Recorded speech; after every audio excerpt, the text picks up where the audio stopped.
Good morning, everybody in the NBA nation. This is Danny Thompson from AroundTheAssociation.com, and this is the Around the Association Day 2, Opening Night Edition, Part 2 of the podcast. And for the next 15 minutes or so, we're going to go over everything that you missed in the NBA last night. A huge 11-game slate, capped off by 2 games on ESPN, huge performances everywhere, and 22 teams in action.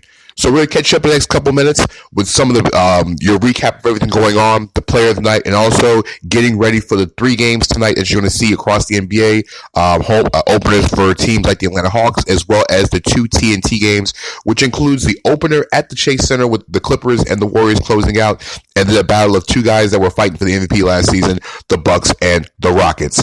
Before I continue, follow me on Twitter at Danny, D-A-N-N-Y, number 3, Thompson, T-H-O-M-P-S-O-N. Follow Around the Association's website, which is AroundTheAssociation.com. Also, subscribe to this podcast on Spreaker, Podcast Addict, iTunes, as well as iHeartRadio and Google Podcasts as well, to support the show. Download it, pass it on to your friends.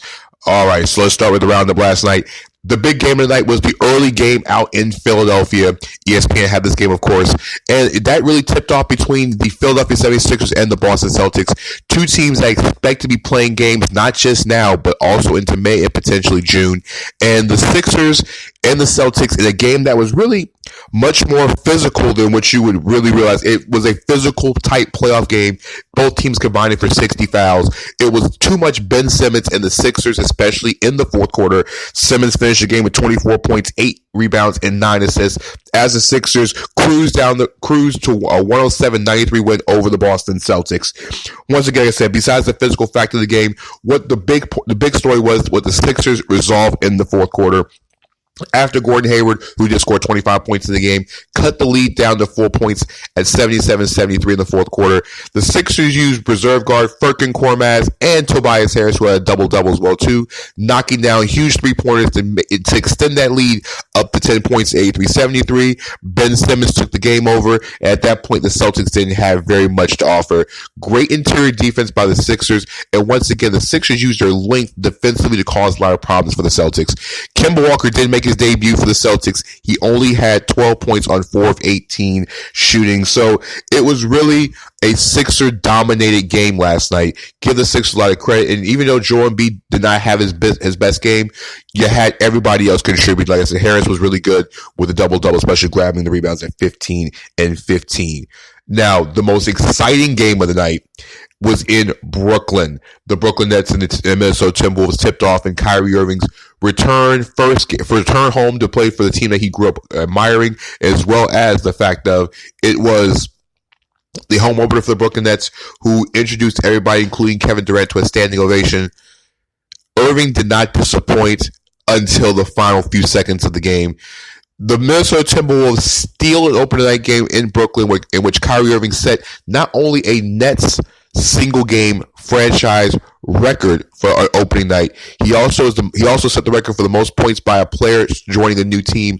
Irving finished with 50 points, 8 rebounds, and 7 assists, and no turnovers.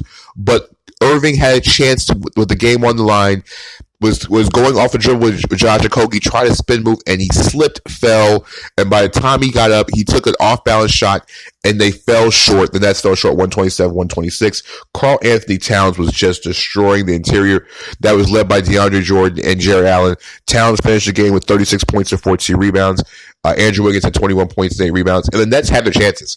I mean, Jarrett Allen missed 2 huge free throws with a chance to put the game away in regulation and couldn't get it done. The Nets will open up the season with the New York Knicks on Friday, or continue their journey in the Battle of New York on Friday night and take on the Knicks. And speaking of the New York Knicks, the Knicks, for 3 quarters, especially in the third quarter where rookie R.J. Barrett took the game over and led the Knicks. The Knicks were down a huge number in the third quarter, but guess what? They got the lead to start the fourth quarter, but the San Antonio Spurs took control, especially late in the fourth quarter, led by LaMarcus Aldridge, who had 21 points and 8 rebounds. Brendan Forbes had 20, and then the returning Dejounte Murray's 18 points, 8 rebounds, and 6 assists. The San Antonio Spurs took care of business at home, opening up their season at home with a 121-11 victory. It was really a 37-27 fourth quarter. Murray hit some big plays down the stretch, and RJ Barrett, he was really good. 21 points and 5 rebounds. Capped a huge third quarter. Julius Randle in his Knicks debut had 24 points and 11 rebounds. I guess there was just too much Spurs in that fourth quarter. And it was kind of funny watching the Spurs fans boo Marcus Morris all over the court. Morris did finish with 25 points for the Knicks in that game. Now, down in Utah and the Oklahoma City Thunder played one of the more entertaining games tonight. And really, it was all about Donovan Mitchell in the fourth quarter. Every time the Thunder, who had the lead in the beginning parts of the fourth quarter, would throw a punch, Donovan Mitchell punched right back. Mitchell finished with 32 points and 8 rebounds, but most importantly, 16 points of those and the 7 rebounds. Mitchell finished with 32 points and 12 rebounds. The first Jazz player to go 30-10 in a season debut since Carlos Boozer had 16 points and 7 rebounds in the fourth quarter alone, including a huge set of back-to-back baskets after Chris Paul gave them a 6-0 run to give them a 1-point lead in the fourth quarter. Mitchell took the game over because Bojan Bogdanovic went out with an ankle sprain, could be missing Friday's game against the LA Lakers down in Los Angeles for the Lakers home opener. But it was all Donovan Mitchell in this game. Mitchell took the game over. Mike Conley struggled from the floor. I think he finished like 1 of 18 from the floor. And it was all Mitchell doing a few series of moves, driving to the basket, hitting jump shots. In that final stretch after the Thunder took the 1-point lead, Mitchell had back-to-back layups, and then on top of that, knocked out a huge jumper late in the game to seal it. Shai Gilgeous-Alexander led the Thunder in his debut with a career-high 26 points. Since we're on the West Coast, we'll talk about the other return playoff matchup, and this was a matchup between two teams that got to the Western Conference semifinals and had a great Game 7. Just like Game 7, the Denver Nuggets took care of business over the Portland Trail Blazers, winning 108-100 in the Blazers home opener, snapping a Portland 18-game season-opening home opener winning streak. Nikola Jokic had 20 points and 13 rebounds, but he did most of his damage in the fourth quarter. Jokic had 16 of those points in the fourth quarter after suffering most of the game with foul trouble. The Blazers kept it as much as they could. Dame Lillard had 32 points and 8 rebounds. Hassan Whiteside had 16 points and 19 rebounds in his debut, but it was too much Jokic and Gary Harris as they hit huge shots down the stretch, and the Blazers could not recover in the game. Back out to the East Coast. In Charlotte, the Charlotte Hornets and the Chicago Bulls played one of these games that were up and down, back and forth, and I think it was the highest scoring game of the night. Hornets held on at home, 126-125 over the Bulls. PJ Washington, yes, PJ Washington, in all the years of the NBA, set an NBA record for most three-pointers made by a rookie in his debut. Washington, not known for his sharpshooting at the University of Kentucky, knocked down 7 three-pointers in the game, 27 points total, including the first three of the game as the Hornets' victory. Terry Rozier, the highly touted signee, only struggled. He did struggle pretty badly, 7 points and 6 assists, but he had 4 turnovers. What really sparked the Hornets was Devontae Graham in the fourth quarter. Graham finished the game with 23 points, but his play down the stretch put Terry Rozier on the bench. And the backup point guard, like I said, finished with 23 points as the Hornets raced a 10-point lead in the fourth quarter because the Bulls were out there in the fourth quarter getting buckets everywhere. Lauri Markkanen had a phenomenal game, 35 points and 17 rebounds from him on the night. But the Hornets, like I said, with Graham and Washington, all those guys knocking down three-pointers, the Hornets set a single-game opening night record by the NBA with 23 three-pointers made, fell one short of the franchise record, which is 24. In Orlando, the Orlando Magic won an interesting and sloppy game against the Cleveland Cavaliers, 95-84, a defensive struggle. The Cavs are going to struggle to score defensively, which plays right in the hands of Steve Clifford's team. Nikola Vucevic had 21 points and 9 rebounds, but this was all about Markelle Fultz tonight. Fultz had his first game since playing last season in November.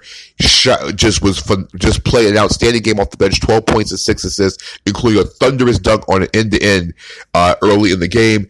Fultz looked like the Fultz of old. Yes, he missed all of his three-point attempts, but the combination of driving, the combination of getting his teammates involved, and knocking down the open jump shot was just way too much for the Cleveland Cavaliers. Kevin Love led the Cavs with 11 points and 18 rebounds, but the Cavs were down as many as 20 points in this game, and the Magic got off to a high start with Evan Fournier. It was just way too much for Cleveland to bear. And the interesting part was the Cavs did start a kind of a small backcourt with Darius Garland, who scored 8 points, and Colin Sexton, who was their team's top choice last year. It's an interesting backcourt. I'm just going to say that to be completely honest. In Indiana, the Detroit Pistons went into Indiana and took care of business 119-110 over the Pacers. Andre Drummond, 32 points, 23 rebounds, 4 blocks. Drummond literally just was doing everything he could to keep the Pistons in it, and Luke Kennard finished them off in the fourth quarter. Kennard scored 30 points, including 4 of his 6 3-pointers in the final 6 minutes of the game to lead the Pistons to victory. On top of all that, the Pistons bench was just brilliant tonight. They outscored the Pacers 57-16. Derrick Rose had 18 points off the bench. Tony Snell had 10 points off the bench. But in a sloppy filled game that had 33 turnovers between both teams, Domantas Sabonis led the Pacers with 27 points and 32 rebounds, one day after freshly signing his brand new contract extension. Final few games on the schedule before we get out of here. The Miami Heat opened up their home season without Jimmy Butler, who was scratched not long before tip-off due to a personal reason, as they held on to beat the Memphis Grizzlies 120-101, and this was all about Justice Winslow and the 2 rookies, Chris Silva and Kendrick Nunn. Nunn scored a career high 24 points in his debut, and Silva had 8 points and 6 rebounds off the bench as they led a 24-1 run in the fourth quarter after the Grizzlies had a 3-point lead to start the fourth quarter.